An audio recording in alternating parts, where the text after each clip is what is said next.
Sebelum menonton lebih lanjut, dukung kami dengan cara subscribe, like, komen, dan share video-video channel Santreh Nusantara. Semoga apa yang sahabat-sahabatku lakukan dicatat sebagai amal ibadah oleh Allah. Saudara-saudara kaum muslimin rahimakumullah. Itu sebabnya Allah pesan benar-benar, ya ayyuhalladzina amanu qu anfusakum wa ahlikum nara. Hai orang-orang yang beriman, jaga dirimu dan keluargamu, istri, anak, orang-orang yang menjadi tanggung jawab dan kewajiban kita, jaga dan pelihara mereka dari api neraka. Saudara-saudara kaum muslimin, lalu kalau kita orang-orang tua yang hidup di zaman sekarang ini sudah sering beristighfar, mengurut dada, melihat situasi, membaca peta keadaan, konon tantangan yang akan dihadapi oleh anak-anak kita 15, 20, 25 tahun yang akan datang jauh lebih berat dari apa yang kita hadapi sekarang ini. Maka adalah wajar jika kita sebagai orang tua yang cinta kepada agama, cinta kepada anak-anak kita, berpikir untuk mewariskan nilai-nilai yang luhur ini kepada anak-anak kita generasi yang akan datang. Bagaimana pada mulanya kita harus mendidik mereka? Mari kita telusuri apa yang dicontohkan oleh Al-Quranul Karim. Orang-orang tua bijaksana yang diceritakan dalam Al-Quran, kalau sudah berpikir tentang anak-anaknya generasi yang akan datang, pendidikan pertama yang diberikan kepada anaknya ternyata adalah persoalan akidah. Nabi Ibrahim, pertanyaan yang paling merisaukan beliau buat anak cucunya ialah, ma ta'buduna min ba'di. Saudara bisa lihat surah Al-Baqarah ayat 133. Anak-anakku, kalau pada satu saat nanti aku, ayahmu ini sudah tidak ada lagi, meninggalkan kamu semua, meninggalkan kehidupan dunia ini, ma ta'buduna min ba'di, apa yang akan kamu sembah nak kalau ayah sudah tidak ada lagi? Jikalau ayahmu sekarang masih rajin ke masjid, melakukan rukuk dan sujud, i'tikaf dan membaca Quran, kalau satu saat ayahmu meninggalkan dunia ini, masihkah engkau mau ke dalam masjid? Masihkah engkau rukuk dan sujud? Masihkah engkau i'tikaf? Ma ta'buduna min ba'di, apa yang akan kamu sembah kalau aku ayahmu tidak ada lagi nak? Ditanamkan bukan hanya keyakinan bertauhid, sekaligus juga menyembah kepada Allah yang kita yakinkan dengan tauhid itu tadi. Bukankah berbeda dengan kita kebanyakan orang tua sekarang? Kita tidak pernah berpikir ma ta'buduna min ba'di, kalau bapak tidak ada kamu nyembah apa nak? Kita orang tua sekarang pagi-pagi malah berpikir ma ta'kuluna min ba'di, kalau bapak enggak ada kamu nanti makan apa nak? Bukan nyembah apa yang kita pertanyakan, bukan nyembah apa yang kita khawatirkan, makan apa nak? Maka yang dicari lalu sekolah-sekolah yang bonafit, yang tidak peduli apakah itu merusak imannya, mematikan akidahnya, menghancurkan keyakinannya. Yang penting ada jaminan hari depan bisa dapat lapangan kerja. Akibatnya berduyun-duyun orang-orang tua muslim menyekolahkan anaknya di sekolah-sekolah yang bukan Islam, yang nyata-nyata membahayakan akidahnya, dididik dengan kultur dan budaya yang bertentangan dengan nilai-nilai agamanya. Bukankah ini berarti merelakan anak untuk dikafirkan? Bukankah ini artinya menyerahkan anak untuk ditulis menurut selera para pendidik yang tidak sesuai dengan nilai akidah yang dimilikinya? Mengapa kita tidak berpikir seperti Nabi Ibrahim, yang sebelum memberikan pendidikan kecerdasan, sebelum pendidikan matematika, IPS, PSBB dan disiplin ilmu lainnya, yang pertama ditanamkan ma ta'buduna min ba'di, kalau ayahmu tidak ada kamu menyembah apa nak? Menyembah Allah apa nanti malah menyembah harta? Menyembah Allah apa nanti malah mendewa-dewakan pangkat dan jabatan? Menyembah Allah apa malah nanti menyembah alam? Itu yang dikhawatirkan Nabi Ibrahim kepada generasi yang akan datang. Dan itu saudara-saudara yang seharusnya mengkhawatirkan kita kepada anak-anak kita generasi yang akan datang. Lihatlah serbuan akidah di zaman sekarang ini. Dimanfaatkan kemiskinan kita umat Islam, diberikan kita tawaran berupa beras, pakaian, obat-obatan, kalau perlu beasiswa, asal bisa melepaskan keislaman kita ini. Bertahap, sedikit demi sedikit, step by step, shibran bi shibrin wa zira'an bi zira'in. Dan harus saya ingatkan, orang di zaman sekarang tidak mungkin menghantam Islam secara frontal. Tidak mungkin menghantam Islam terang-terangan, apalagi mengerahkan satuan militer. Tidak. Orang berhitung, bagaimanapun kondisi dan kualitasnya umat Islam, mereka masih punya satu modal penting, fanatisme agama. Kalau ini disulut, api jihad segera berkobar, dan hanya maut yang bisa menghentikan orang yang dibakar dengan semangat jihad. Orang tahu itu. Betapa Uni Soviet kedodoran menghadapi mujahidin Afghanistan yang disulut oleh semangat jihad yang berkobar dengan persenjataan yang primitif ketimbang persenjataan Uni Soviet. Entah mereka pantang surut mundur ke belakang. Jadi jangan mimpi bahwa orang mau menghantam Islam ini dengan melarang pengajian, meruntuhkan masjid, menyegel pondok pesantren. Tidak. Melarang orang sholat. Tidak. Kalau perlu masjid diperbanyak, musola diperbesar. Tapi bikin itu masjid seperti museum. Besar, megah, mercusuar, tapi bikin seperti museum. Tempat orang kagum, tempat orang memuji, tapi sunyi dari nilai-nilai ibadah. Saudara-saudara kaum muslimin, untuk sampai kepada penghantaman akidah, jalan yang paling mudah dirintis sekarang ini secara bertahap dan sistematis memisahkan umat Islam dari Islamnya. Biarkan mereka bernama Muslim. Biarkan di atas kartu penduduknya tertulis agama Islam. Tapi tanamkan budaya-budaya yang menyebabkan cara bergaul mereka, cara berumah tangga mereka, cara bertetangga mereka, sampai kepada cara mereka berpakaian, cara mereka bergaul, cara mereka makan dan minum, cara mereka mendidik dan menyekolahkan anak, sama sekali tidak lagi mencerminkan nilai-nilai yang Islami. Itu sudah satu usaha yang paling praktis, memisahkan umat Islam dengan Islamnya. Kalau sadarlah kita ke arah ini usaha orang di zaman sekarang, maka yang harus pertama kita tanamkan kepada anak-anak kita, didik mereka dengan jiwa tauhid yang mengkristal di dalam batinnya, meresap sampai ke tulang sumsumnya, yang tidak akan sampai pun nyawa berpisah dari badannya, akidah itu tidak akan berpisah dari hatinya. Bahkan dia sanggup dengan tegar berkata, lebih baik saya melarat karena mempertahankan iman daripada hidup mewah dengan menjual akidah. Satu khitah, satu garis kehidupan yang perlu kita wariskan kepada anak-anak kita, generasi yang akan datang. Dahulu ada satu tradisi, saudara-saudara. Kalau anak gadis kita dilamar orang lalu bertanya, anakmu mau ngelamar gadis saya, apa sudah khatam Quran berapa kali? Apa sudah bisa baca kitab macam-macam dan lain sebagainya? Sehingga lahirlah satu kebanggaan. Apapun motifnya, tapi pertanyaan semacam ini zaman sekarang sudah langka. Paling-paling yang ditanya kalau anaknya dilamar orang, anakmu kerja di mana? Gajinya sebulan berapa? Kendaraannya bebek apa soang? Apa-apa?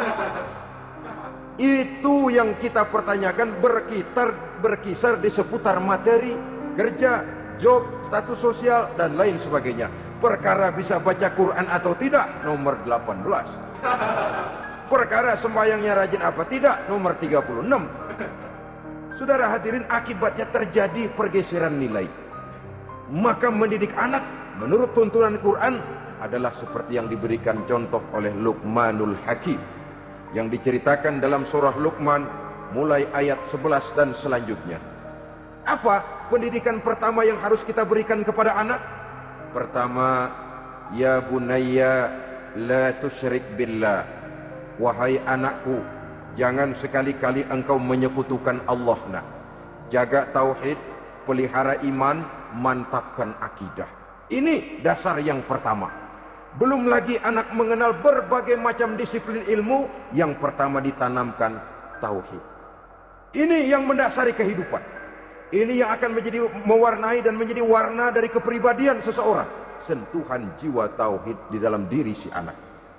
Belum lagi sempat dia kenal yang lain. Yang pertama yang kita tanamkan, kita wariskan, kita berikan, la tusyrik billah, jangan sekali-kali menyekutukan Allah. Nah, kalau ini sudah tertanam, ini sudah merupakan satu fondasi yang kuat.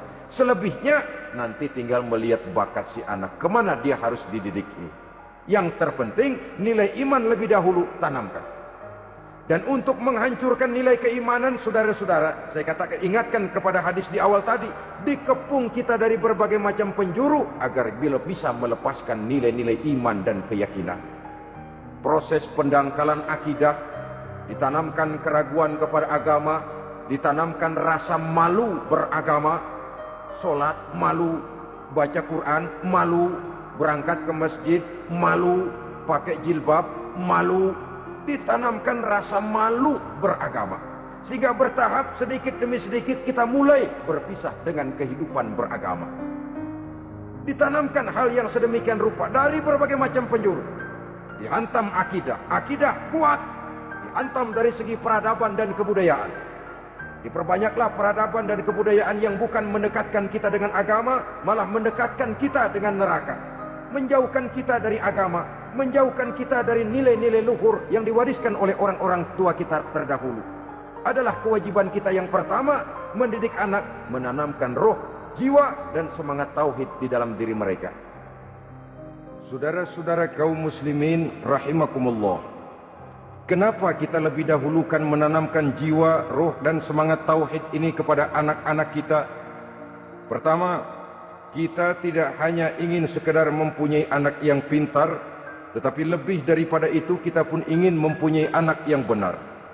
Segala macam disiplin ilmu, segala macam bentuk penalaran ilmiah dan pengisian intelektualitas manusia mungkin di satu sisi akan membuat dia pintar, tapi di sisi lain belum tentu akan membuat dia benar. Nabi pernah memberikan peringatan, man izdada ilman walam yazdad huda lam yazdad minallahi illa bu'da. Orang yang hanya bertambah ilmu pengetahuannya tapi tidak bertambah hidayah dari Allah, tidak makin mantap keimanannya, maka seluruh nilai-nilai ilmunya hanya akan menjauhkan dia dari Allah Subhanahu wa taala. Dan adalah lebih merupakan azab daripada nikmat kalau kita diberikan ilmu pengetahuan yang hanya akan menyebabkan kita semakin jauh dari Allah Subhanahu wa taala. Yang kedua, sesungguhnya roh, jiwa, dan semangat tauhid yang melekat dalam diri anak pada puncaknya akan melahirkan satu disiplin murni yang tumbuh dari dalam dirinya sendiri, di mana si anak dalam kehidupannya merasakan dimanapun dia berada, kemanapun dia pergi, ia selalu merasakan kehadiran Allah dekat dalam hidupnya. Ia sadar sesadar-sadarnya bahwa tidak ada satu perbuatan yang bagaimanapun kecilnya yang bisa disembunyikan dari kekuasaan Allah Subhanahu wa taala. Yang ketiga, dengan penanaman roh, jiwa, dan semangat iman ini, maka diharapkan anak-anak nanti pada pertumbuhannya sanggup mengendalikan hawa nafsunya. Dengan kata lain, bahwa penanaman jiwa tauhid, penanaman roh dan semangat keimanan ini merupakan kondisi dasar yang harus dilakukan sebelum yang lain-lainnya. Kemudian pendidikan kedua yang diberikan oleh Al-Quran melalui contoh dan model dengan Luqmanul Hakim ini, setelah menanamkan tauhid, ditanamkanlah kepada si anak ini rasa hormat kepada orang tuanya. Wa wassaynal insana biwalidayhi, dan kami wasiatkan kepada manusia untuk berbakti kepada ibu bapaknya. Hamalathu ummuhu wahnan ala wahnin, karena ibunya telah mengandungnya dengan kepayahan di atas kepayahan. Maksudnya dengan kepayahan dan kelelahan yang berlipat ganda. Sehingga ketika Rasul ditanyakan orang, ya Rasul, siapa yang paling harus saya taati di dunia ini? Beliau menjawab, ibumu. Kemudian siapa lagi ya Rasul? Ibumu. Setelah itu siapa lagi ya Rasul? Ibumu. Dan kemudian siapa ya Rasul? Bapakmu. Ibu, ibu, ibu, bapak. Bahkan al-jannatu tahta aqdamil ummahat, surga berada di bawah telapak kaki ibu. Bagaimana menanamkan rasa hormat kepada orang tua di hati anak? Tentu yang pertama, bagaimana orang tua bisa memberikan keteladanan. Marilah kita sebagai orang-orang tua ini menyadari bahwa sebelum anak kenal sekolah dasar, sebelum anak kenal TK, ibtidaiyah, sanawiyah sampai kepada perguruan tingginya, yang pertama dia kenal adalah lingkungan rumah tangganya, gurunya adalah ibu bapaknya. Di sini berlakulah apa yang dinamakan keteladanan. Keteladanan jauh lebih berhasil daripada sekedar teori-teori yang muluk. Keteladanan jauh lebih berhasil daripada berbagai macam indoktrinasi dan penataran. Kurangnya keteladanan akan menyebabkan anak mencari pola. Apabila kita orang tua ini tidak bisa memberikan keteladanan yang baik kepada anak-anak kita, maka pada suatu saat anak-anak akan menganggap enteng dan kehilangan wibawa kita sebagai orang tua di mata mereka. Dikala itu akan sangat sulit kita membentuk kepribadian mereka. Bukankah di zaman sekarang ini kita banyak mengalami krisis wibawa, krisis figur? Ada yang karena rapotnya merah melulu, gurunya dikeroyokin. Pak guru pulang sekolah dicegat. Bahkan nyaris ada orang tua pernah dibunuh oleh anaknya sendiri. Dan lain sebagainya, kasus-kasus yang sebenarnya tidak perlu terjadi, karena memang bukan saja bertentangan dengan nilai budaya kita sebagai bangsa, tapi juga bertentangan dengan ajaran agama kita sendiri. Krisis wibawa, krisis figur, yang juga akibatnya harus kita sadari banyak faktor yang membentuk kepribadian anak. Pergaulannya, yang dibacanya, yang ditontonnya, yang disaksikannya di dalam kehidupan. Benar kita menyekolahkan mereka, tapi berapa jam mereka di sekolah? 6 jam, 7 jam paling lama. Sedangkan mereka hidup satu hari satu malam 24 jam. Kalau cuma 7 jam di sekolah, ini berarti lebih banyak dia di luar sekolah. Dan di luar sekolah itu artinya ya rumah tangganya, ya temannya, ya lingkungan di mana dia tinggal, yang seluruhnya sangat besar pengaruhnya dalam ikut membentuk kepribadian anak-anak kita. Saya katakan tadi, di samping kita menghadapi perang akidah, kita pun berhadapan di dalam perang menghadapi peradaban dan kebudayaan yang bukan saja menjauhkan kita dari agama, tetapi sanggup menghancurkan moral daripada anak-anak kita. Secara pribadi, saudara-saudara, saya iri, saya kagum misalnya dengan kemajuan yang diperoleh oleh negara tetangga kita, Jepang misalnya. Padahal tahun 45 ia pun hancur lebur oleh meledaknya atom di Hiroshima dan Nagasaki. Tapi bagai satu tenaga raksasa kemudian Jepang bangkit menjadi satu negara superpower di Asia. Bahkan gurunya saja Amerika sekarang ini kewalahan menghadapi perang dagang dengan Jepang ini. Dan yang menarik, Jepang bisa maju dan modern dengan tetap menjadi Jepang, tanpa harus kehilangan identitasnya sebagai satu bangsa, tanpa harus kehilangan kepribadiannya sebagai satu bangsa. Sebagai negara yang sedang berkembang, kita sering latah. Kita ingin meniru Barat, tapi bukan teknologinya, westernisasinya yang kita tiru. Bukan isinya, kulitnya yang kita ambil. Akibatnya apa? Modernnya belum, orangnya sudah Barat. Bergaulnya sudah cara Barat, berumah tangganya sudah cara Barat, berpakaiannya sudah cara Barat, mendidik anaknya sudah cara Barat. Di mana ketemu orang tua cukup hello daddy. Kulitnya kita ambil, sementara isinya kita campakkan. Ironi dan menyedihkan.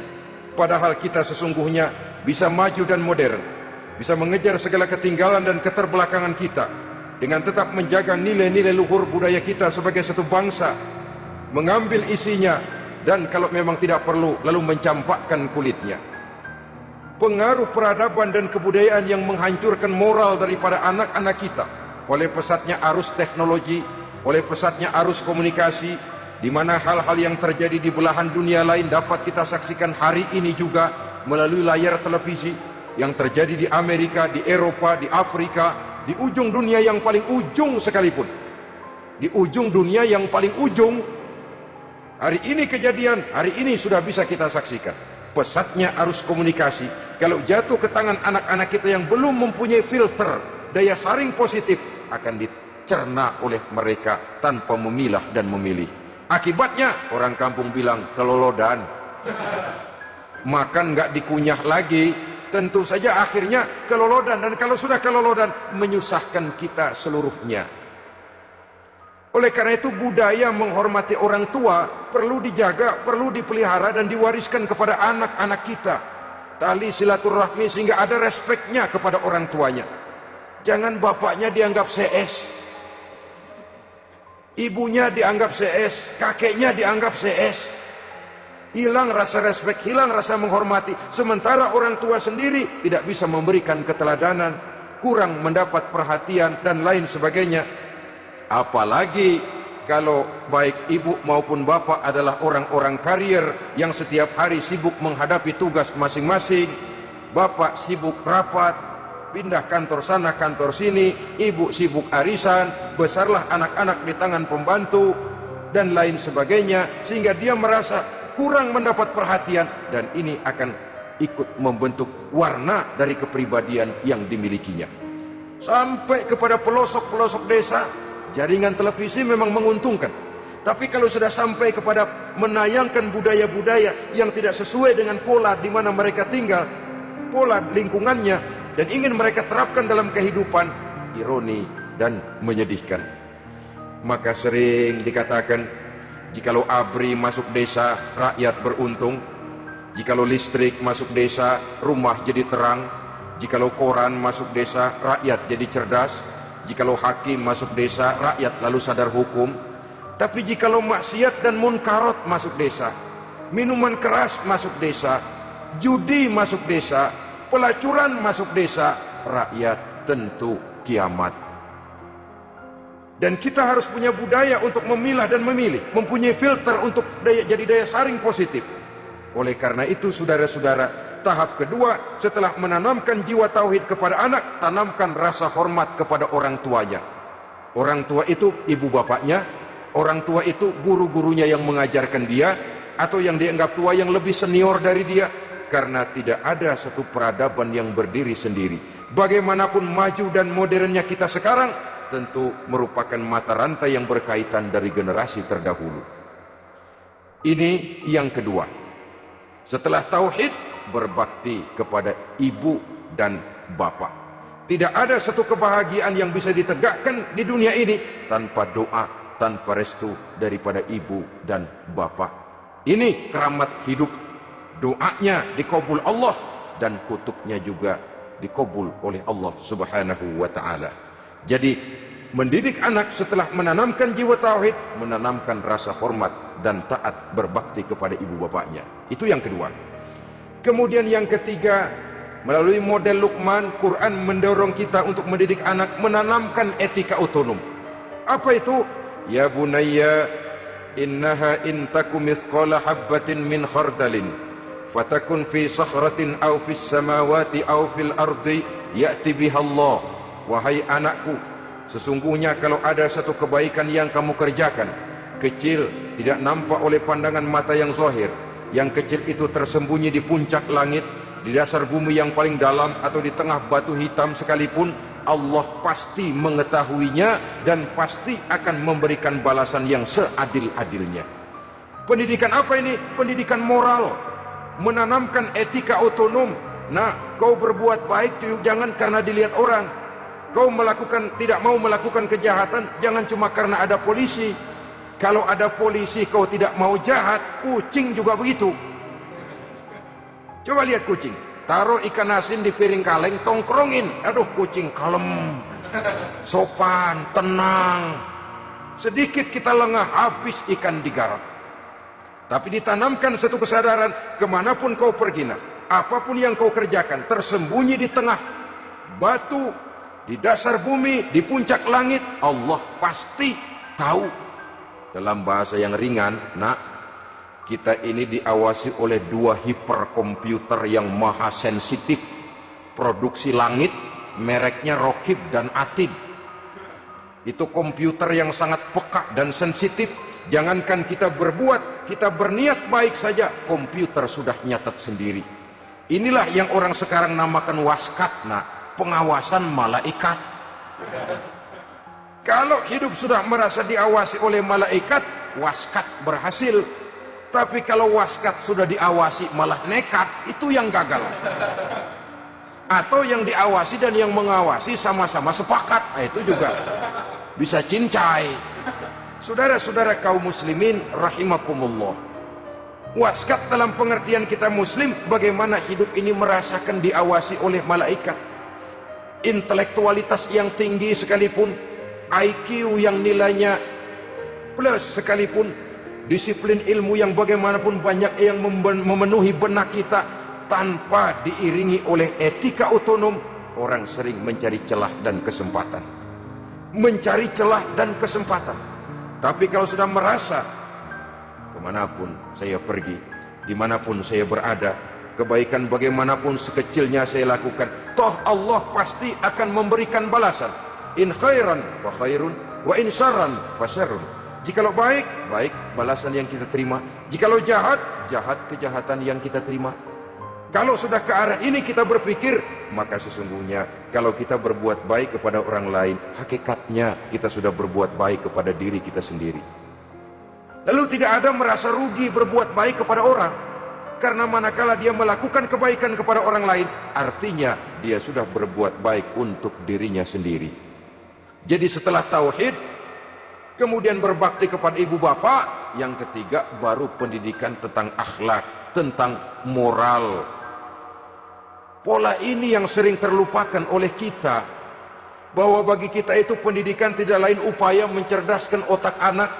Jangan sampai sebab ini kelihatannya pembangunan makin maju, persaingan hidup makin tajam, tensi ekonomi semakin tinggi, sementara jumlah tenaga kerja dengan lapangan kerja yang tersedia jauh dari mencukupi. Jikalau tidak membekali anak dengan pendidikan yang menunjang lapangan pekerjaan, orang tua khawatir, takut sekali anaknya jadi gelandangan. Dikhawatirkannya kehidupan dunia ini, sementara dia lupa kalau anaknya bisa jadi gelandangan di akhirat. Padahal selama-lamanya gelandangan di dunia paling seumur manusia itu 60 tahun, 70 tahun lah umur orang sekarang. 70 itu sudah luar biasa itu.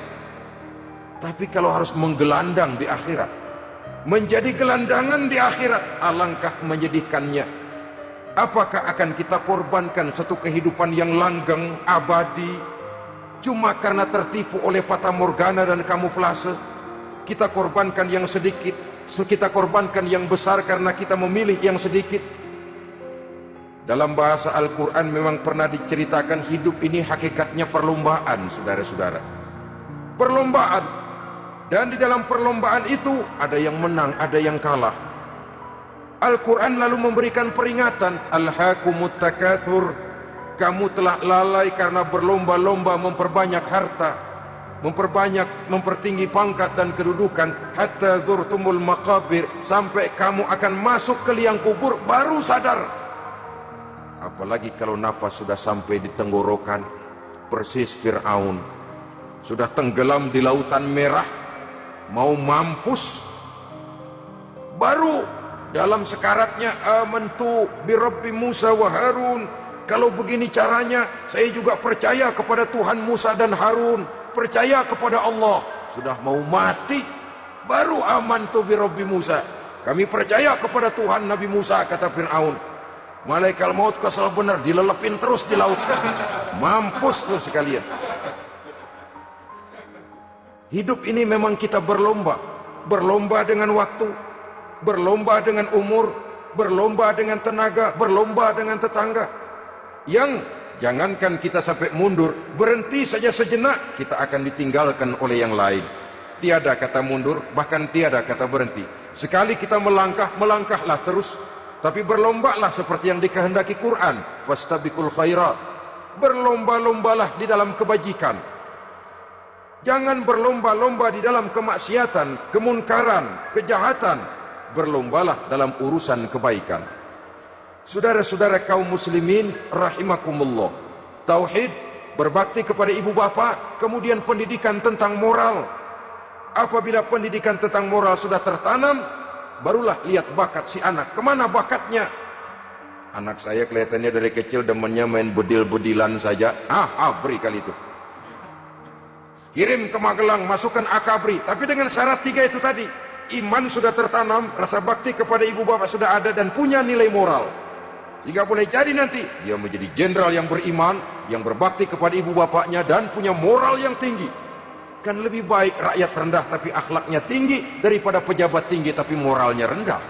Jauh lebih baik rakyat rendah punya moral tinggi ketimbang pejabat tinggi punya moral rendah. Nilai moral ini yang jadi ukuran dan barometer di masyarakat. Yang ini yang sering kita lupakan, bahwa kehancuran satu bangsa dimanapun di dunia ini selalu dimulai dengan kehancuran moral daripada bangsa itu sendiri.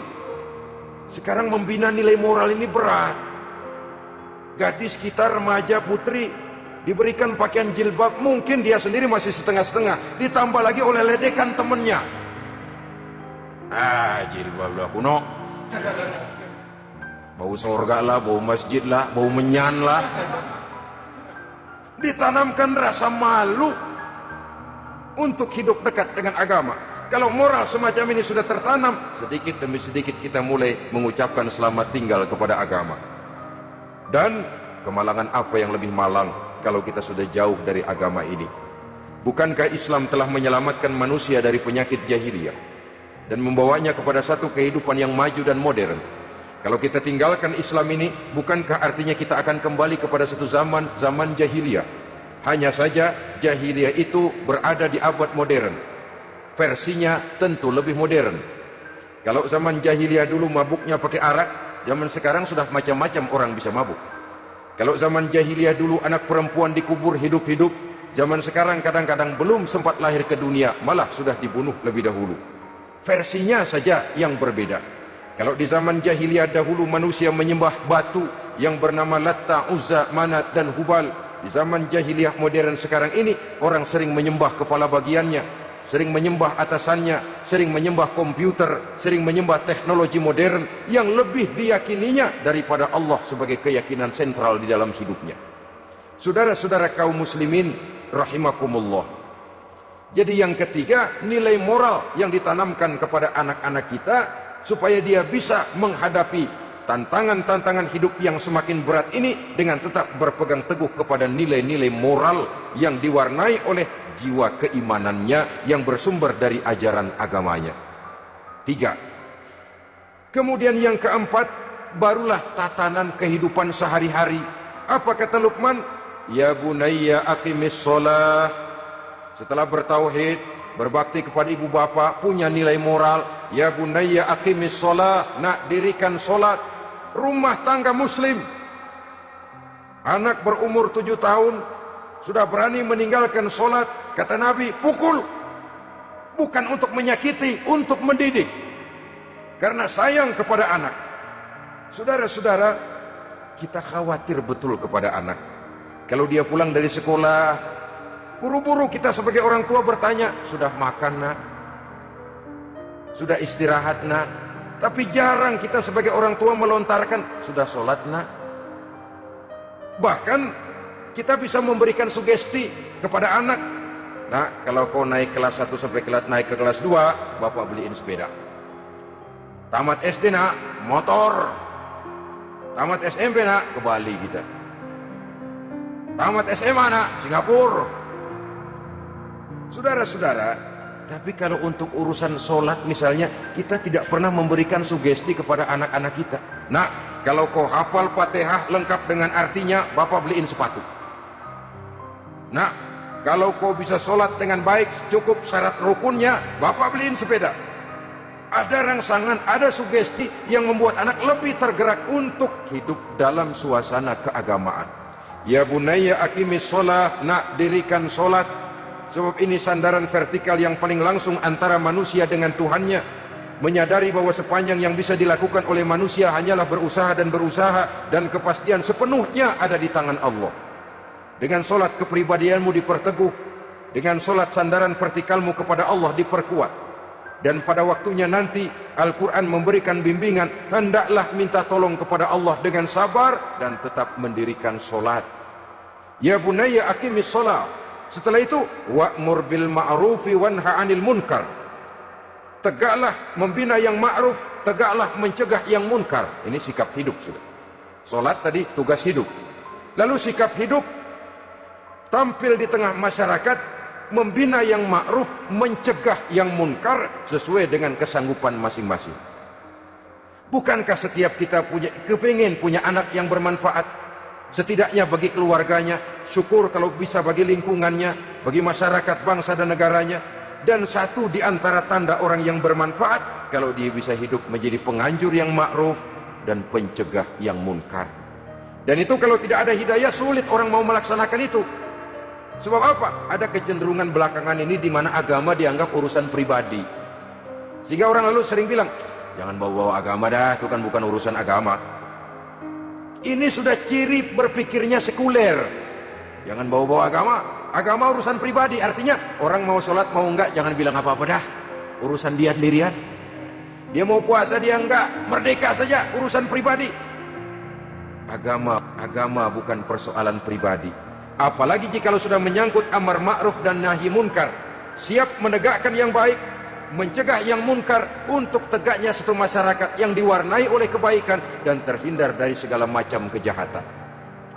Dan terus ayat-ayat selanjutnya mencerminkan sikap hidup. Namun yang intinya, cara mendidik anak yang baik yang dicontohkan oleh Al-Quran dengan Luqmanul Hakim sebagai model. Pertama, tanamkan tauhid. Yang kedua, tanamkan rasa hormat dan berbakti kepada ibu bapaknya. Yang ketiga, tanamkan moral, nilai akhlak yang tinggi. Setelah itu yang keempat, biasakan hidup dalam suasana keagamaan.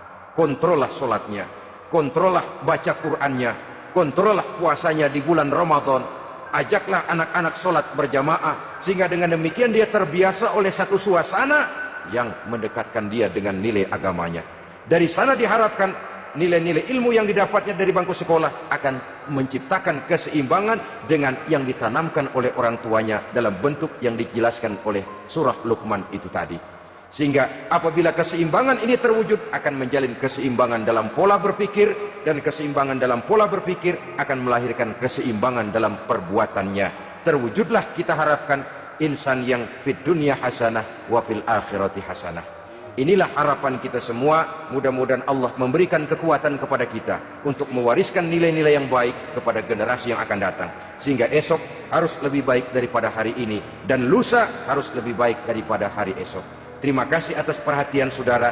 Mohon maaf atas segala kekurangan. Usikum wa nafsi bitaqwallah. Wassalamualaikum warahmatullahi wabarakatuh. Waalaikumsalam warahmatullahi wabarakatuh.